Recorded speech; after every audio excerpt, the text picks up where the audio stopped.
All right, guys, welcome back to another video. It's your man Jay. Samsung definitely got it right with the S21 Ultra. This is a week review for the Samsung Galaxy S21 Ultra, so I hope you guys enjoy this one. I had this device a week, and I'm starting right here because I want to show you this beautiful display. This 6.8-inch display is absolutely stunning. And then now you also have this Sport 4S. Beautiful sign. sign. What I have right here. So I was kind of curious what he said when he said it was made specially for that vehicle. Yeah, we'll see about that. We'll see if there's great stereo sound, beautiful screen. Even though it has this camera hole right here, they are making them smaller.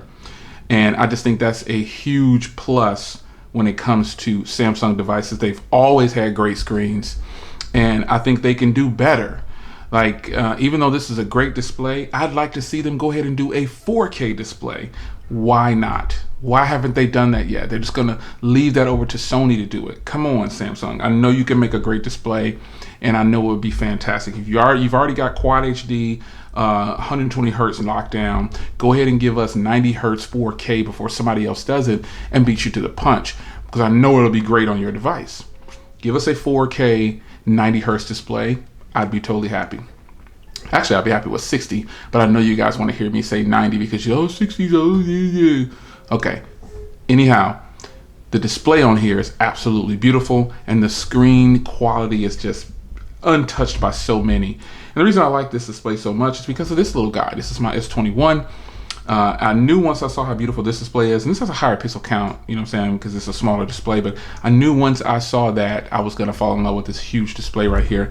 And the phone itself, as we talk about hardware and design, isn't that big of a device. I mean, when you're holding this, it's not very big at all. It's the size of your iPhone 12 Pro Max, but it feels better in the hand, and it's not like the LG Wing. The LG Wing is heavier and taller, but they're both about the same width. So both beautiful devices, obviously, but the S21 Ultra isn't that heavy, and my fold is thick and narrower, and it feels good in the hand too. So I think it comes down to how big of a device you want. But this hardware is beautiful. You've got a 104 megapixel camera setup on the rear, quad camera setup, a 40 megapixel on the front. I like that they have dual recording microphones up top right there, 1 and 2. And then you've got another microphone down here. You got your Type-C speaker out, and obviously there's a slit up here, and you got your power button and volume there, and then nothing along this side. And I also like that the SIM tray is on the bottom. Now this camera bump right here, I didn't know how I felt about this, but after having it, it was just like the Nexus 6P.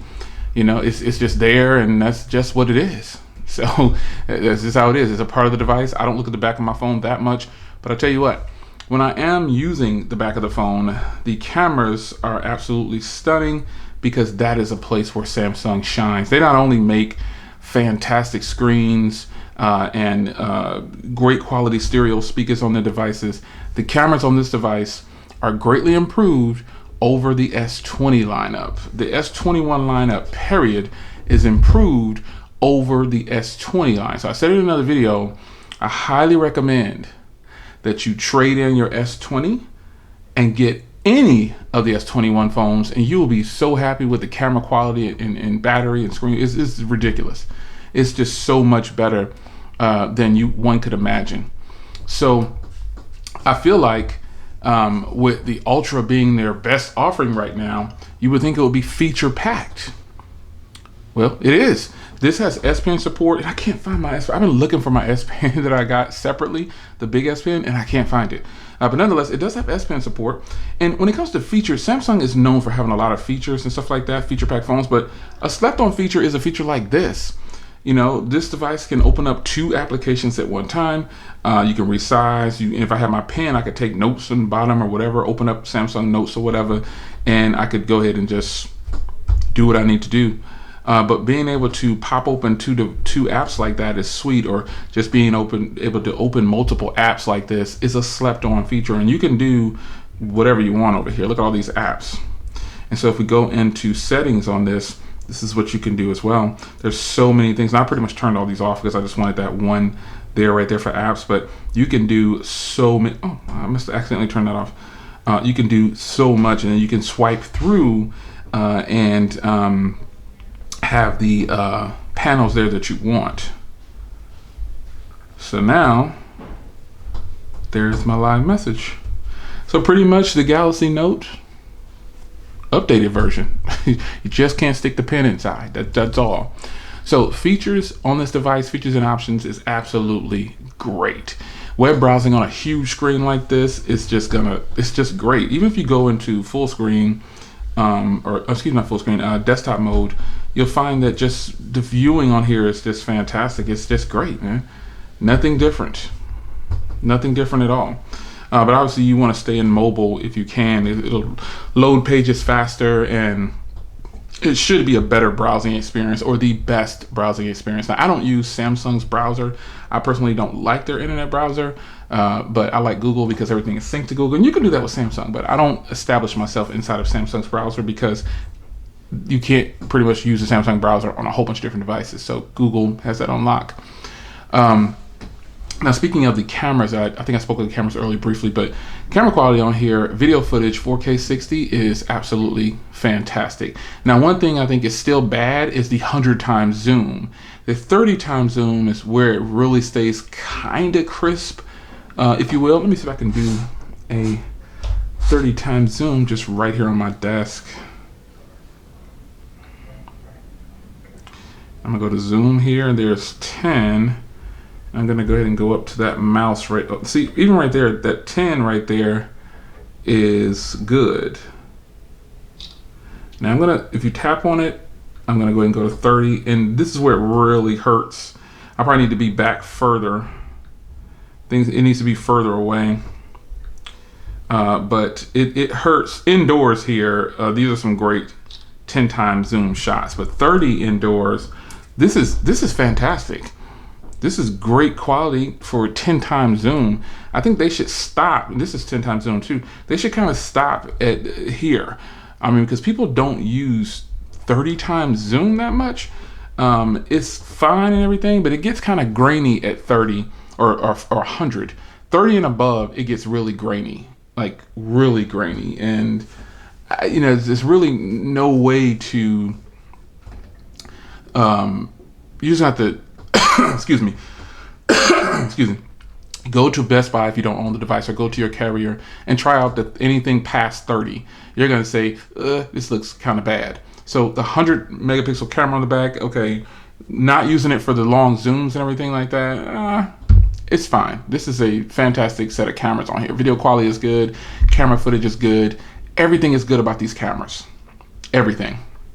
Now, performance, it has the Snapdragon 888, which is the latest hardware, the latest processor from Qualcomm, and it flies like you would think it flies. So let me go into display real quick here.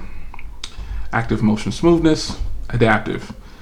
You can put it on standard if you want to, but just leave it there. Your battery's still going to be great. But software-wise and performance altogether with the 12 gigs and the processor, the software, no problems whatsoever, folks. None whatsoever. There's nothing major to report about that. It's really, really good. So I want to go down here to show you battery real time, because I haven't looked at the battery. Let's optimize it, and let's see what my chart looks like over the course of me using this for the last week. So let's go into, where's the little scale at? I'm looking for, here we go. This is what you're looking at now. Right now I'm at 71% left. So you look at today, and the first and the second rolled over into the same day. So right now I'm at 71% left, and I got a pretty substantial amount of battery left. And you can see these days. I haven't charged this every day. I've charged it pretty much every other day, I guess I would say. The days roll into each other. You know what I'm saying? So I think battery on here is going to be fantastic. I think it's going to be great on here in the long run. So right now, since the last time I pulled it off the charger, I've got 2 hours of screen on time with 7 hours and 38 minutes of use. So that's pretty decent. Yes, I did create. Somebody asked, you got a TikTok? I said, okay, I'll create one. I have one TikTok, just one. So you already know what my TikTok name is. So what else would it be?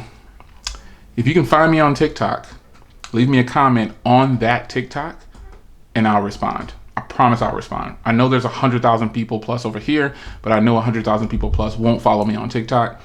So right now I've just done one TikTok, and it's actually one that you've seen before. But find me on TikTok, leave a comment on that video, or that little TikTok, I guess, or whatever it's called, and then I will respond. So, battery life is gonna be always subjective to the person that's actually using the device, because we don't know what your handle time is like. We don't know what you're going to be using it for. We don't know a whole bunch about you.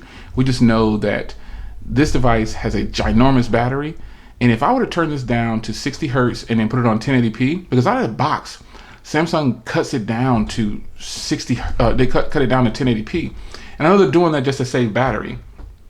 But I want all of my 1440p if I can watch it that way. You know what I'm saying? So I say battery life on here is stellar. It's stellar. I mean, she's using the silver one or whatever, Phantom Silver, and all she talks about is how great the battery is and how it's way better than her iPhone 12 Pro Max. She has the white 512 iPhone 12 Pro Max, and she thinks this, but she in her usage, this battery is way better. Now for me, the standby time is better on my iPhone, but my overall usage is better on this phone. So price, last thing, price, folks. I understand that they're $200 less than before, but I still recommend you go check out my video where I talk about the boxes and comparing the industry for what it has come from. So price, still expensive. These aren't cheap. But since I got them on a trade-in, I traded in some old phones and one new phone I did trade in, but I traded in an older phone and ended up getting one phone for $550 and one for $600.